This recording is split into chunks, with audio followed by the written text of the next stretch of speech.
Tuhan bersamamu.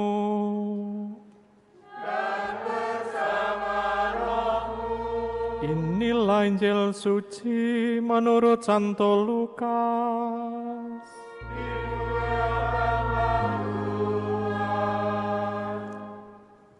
Sekali peristiwa, Yesus turun dari sebuah bukit bersama dengan ke-12 rasul dan berhenti pada suatu tempat datar. Di situ berkumpul sejumlah besar murid-muridnya dan banyak orang lain yang datang dari seluruh Yudea dan dari Yerusalem serta daerah temantai Tirus dan Sidon. Lalu Yesus memandang murid-muridnya dan berkata, "Berbahagialah hai kamu yang miskin, karena kamulah yang punya kerajaan Allah. Berbahagialah hai kamu yang sekarang ini lapar, karena kamu akan dipuaskan. Berbahagialah hai kamu yang sekarang ini menangis, karena kamu akan tertawa. Berbahagialah kamu jika kamu dibenci, dikucilkan, dan namamu dicela serta ditolak demi Putra Manusia. Bersukacitalah pada waktu itu dan bergembiralah, sebab sesungguhnya upahmu besar di surga. Karena demikian juga nenek moyang mereka telah memperlakukan para nabi. Tetapi celakalah kamu, hai kamu yang kaya, karena dalam kekayaanmu kamu telah memperoleh penghiburanmu. Celakalah kamu yang sekarang ini kenyang, karena kamu akan lapar. Celakalah kamu yang sekarang ini tertawa, karena kamu akan berduka cita dan menangis. Celakalah kamu jika semua orang memuji engkau, karena dengan demikian juga nenek moyang mereka telah memperlakukan nabi-nabi palsu." Demikianlah sabda Tuhan.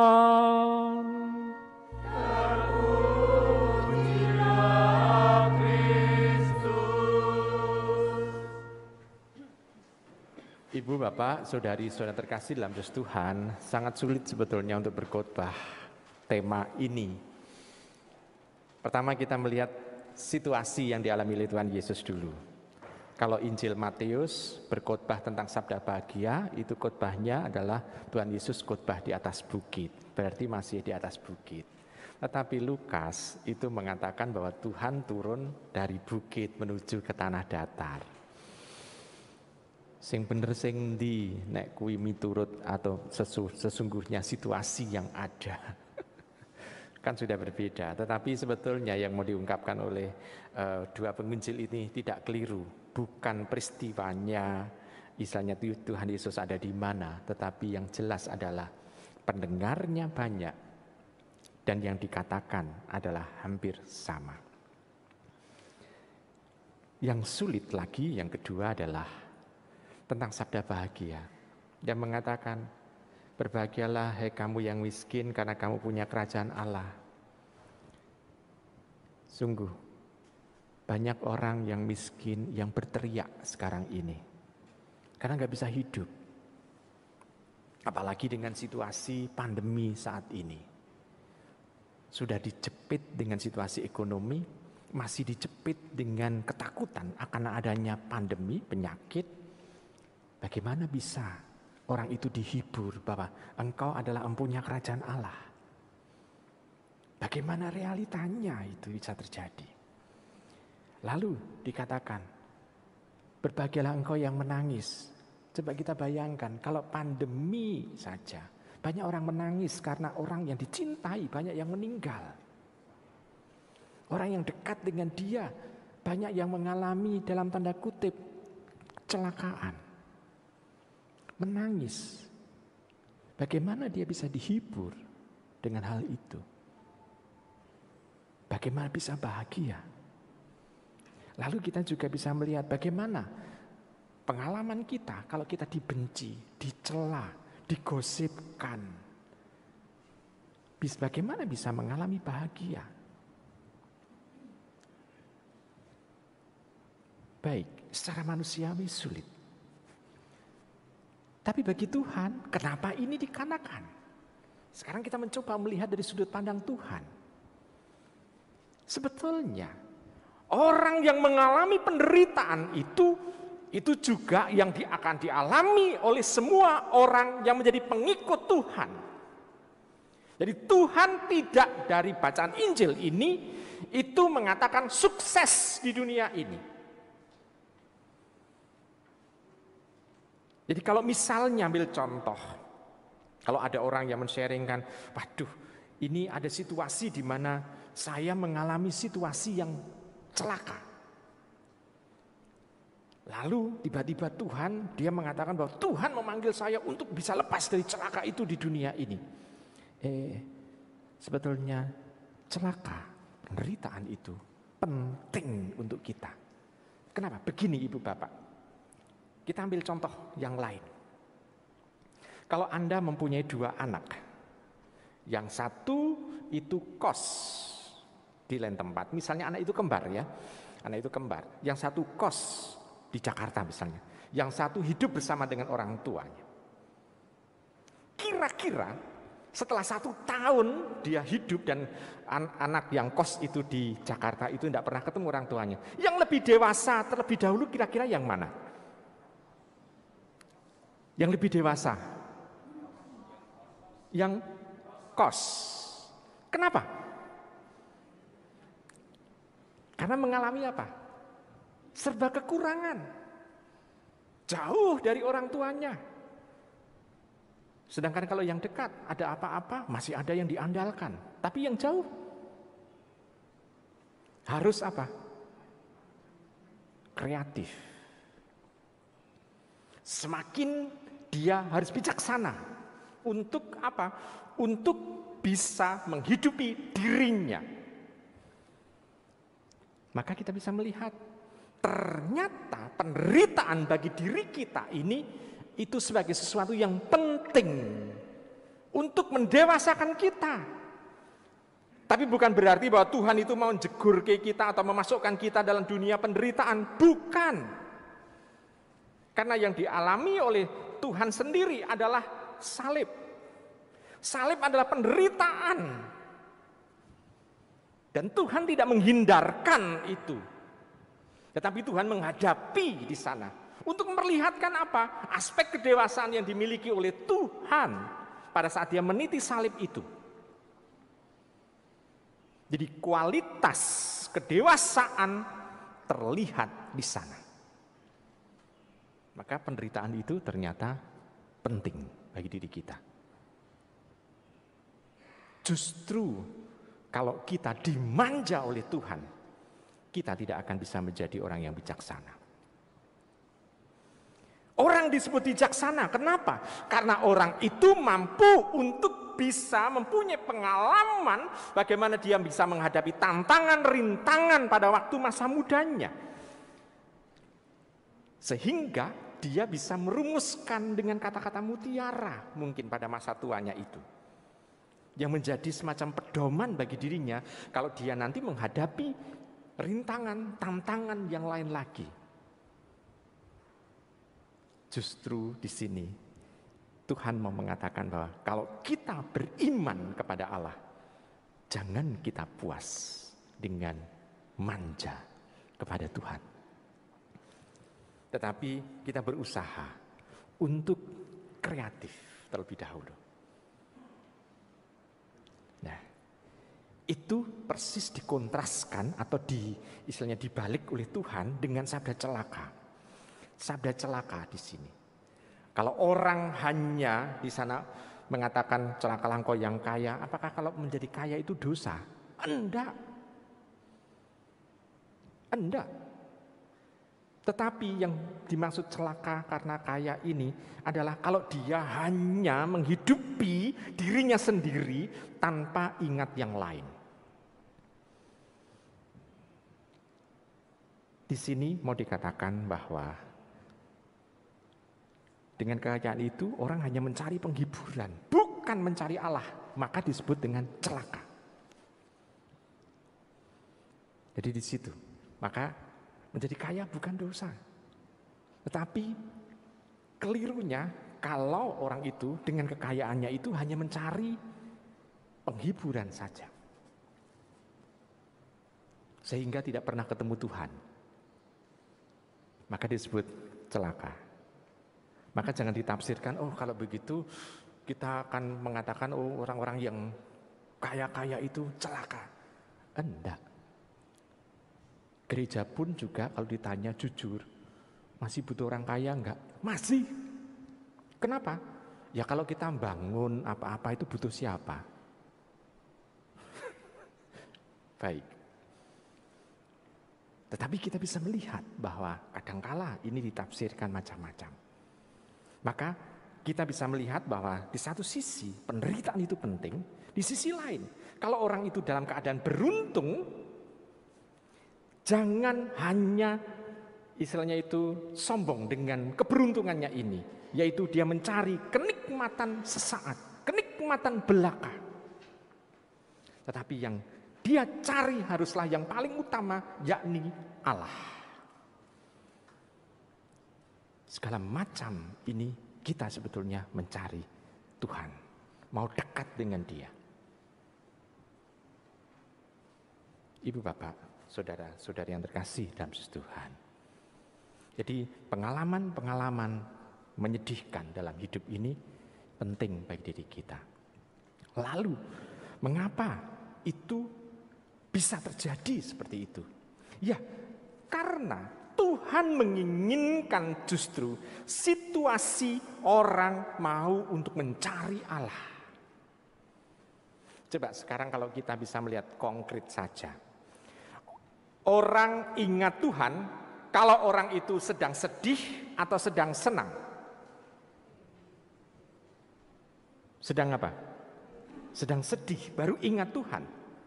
Maka kita bisa melihat di sana yang jelas adalah Tuhan menginginkan kita selalu ingin untuk mendekati Tuhan. Maka sebetulnya Tuhan itu juga menjanjikan kepada kita sesuatu yang luar biasa, yakni kerajaan Allah yang akan membereskan hidup kita semua. Kerajaan Allah adalah Allah yang merajai dalam hidup kita ini. Tidak hanya melulu besok kalau kita sudah mati, tetapi sudah dimulai zaman sekarang ini. Kalau Allah merajai diri kita, maka hanya kebaikan-kebaikan kita yang kita lakukan. Kebaikan itu tidak berupa hasilnya, tetapi juga prosesnya. Kenapa begitu? Ya begini saja. Ibu bapak, kalau anak itu dapat nilai 9 atau dapat nilai A+, sebagai orang tua, kita bangga enggak punya anak seperti itu? Bangga. Tapi kalau dalam ujian dia menyontek, bangga enggak nilai 9 itu? Berarti tanda bahwa baik bukan berupa hasil, tetapi juga dimulai dari prosesnya. Proses untuk mencapai baik itu. Di sini kita bisa melihat Tuhan sebetulnya menginginkan hal itu. Semua orang kalau mengalami kerajaan Allah, Allah meraja, maka proses untuk menuju kepada kepenuhan kerajaan Allah itu, prosesnya juga adalah melakukan langkah yang baik. Langkah yang baik, langkah yang bijak, langkah yang bijaksana. Ibu bapak, saudara-saudari yang terkasih dalam Yesus Tuhan. Jadi pendek kata mau dikatakan dalam bacaan Injil ini, yang jelas adalah semua tujuan manusia adalah mengalami kepenuhan kerajaan Allah itu. Jadi bukan pertama-tama sukses di dunia ini. Jadi di dunia ini seolah-olah kita bisa melihat kita sedang mencari bekal. Maka ingat, kalau Anda layat dan pada saat pemberkatan jenazah, selalu Romo akan mengatakan pada kita semua umatnya, yaitu bahwa saudara kita yang meninggal ini sudah dianggap cukup untuk mengumpulkan bekal di dunia ini untuk hidup bersama dengan Allah. Berarti dianggap cukup untuk mengumpulkan bekal. Berarti hidup di dunia ini seolah-olah kita ini mengumpulkan bekal untuk kehidupan. Supaya pada saat kita memasuki kerajaan Allah, di akhir zaman itu, kita bisa masuk dengan kepuasan. Kenapa? Karena kita sudah dirajai oleh Allah sejak sekarang ini. Dengan seperti itu sebetulnya kata sabda bahagia ini sebetulnya adalah kita hendaknya sudah menyiapkan diri. Maka kalau kita mengalami penderitaan, mengalami celaka, mengalami kekecewaan, mengalami kemarahan, mengalami ketakutan, itu sebetulnya bukan malapetaka. Bukan berarti Allah meninggalkan kita, bukan. Tetapi justru Tuhan memberikan kesempatan kepada kita untuk menjadi dewasa, menjadi bijaksana. Kalau kita tidak mampu lagi, Tuhan pasti akan turun tangan. Tuhan pasti akan membantu. Buktinya apa? Buktinya kita bisa melihat dalam kitab suci saja, orang yang sakit, orang yang lumpuh, orang yang buta, orang yang tuli, orang yang bahkan saat itu sudah mati, dibantu oleh Tuhan. Kenapa? Karena orang yang memohon itu adalah orang yang sudah kepepet. Baru dia bisa berteriak kepada Tuhan. Nah, Tuhan bertindak sebagai gembala. Pola pikirnya bagaimana? Ya, kita bisa melihat begini saja Ibu Bapak. Tuhan kita yakini sebagai gembala kita. Tetapi dia sebagai gembala bisa menemukan domba yang tersesat. Kalau domba itu berteriak. Coba bayangkan kalau domba itu diem, apakah gembala bisa menemukan dombanya? Di tanah lapang yang mungkin banyak pohon. Bisa ketemu? Berarti gembala itu bisa menemukan kalau dombanya gimana? Mengembik, teriak. Demikian juga dengan diri kita. Kalau kita sudah kepepet, baru kita berteriak kepada Tuhan. Kok bisa seperti itu? Ya kita bisa melihat begini. Kira-kira orang yang sakit kusta pada saat Tuhan Yesus hidup, itu banyak enggak? Banyak enggak? Apakah semua orang sakit kusta disembuhkan? Tidak. Lalu orang yang sakit kusta itu ditahirkan yang siapa? Mereka yang berteriak kepada Allah. Mereka yang memohon kepada Allah. Itulah yang disembuhkan. Maka kita bisa melihat kalau kita dalam penderitaan kita merasa tidak lagi kuat, kepepet, Tuhan akan bertindak. Kita melihat lagi, misalnya ambil contoh lagi. Perempuan yang sudah sakit pendarahan 20 tahun. Dia hanya mengatakan, seandainya aku menjamah jubahnya saja, aku akan sembuh. Dan betul terjadi. Tuhan tidak berbicara, tetapi orang itu mengalami kesembuhan. Kalau orang itu mengalami situasi kepepet, dan dia berseru kepada Tuhan, Tuhan bertindak. Nah, Ibu Bapak, Saudara-saudara terkasih, bacaan ini juga sebetulnya mau mengatakan bahwa penderitaan, kemalangan, kekecewaan, ketakutan kita bukan menjadi alasan kita terus berhenti untuk mencari Tuhan. Tetapi justru dengan situasi kita ada dalam situasi yang mungkin terpuruk, justru kita mau mengandalkan Tuhan dalam hidup ini.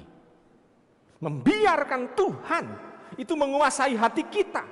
Sehingga Tuhan menyingkirkan roh ketakutan dalam diri kita. Roh kekhawatiran juga dihilangkan dalam diri kita. Sehingga kita bisa melangkah secara pasti menuju kepada kerajaan Allah itu.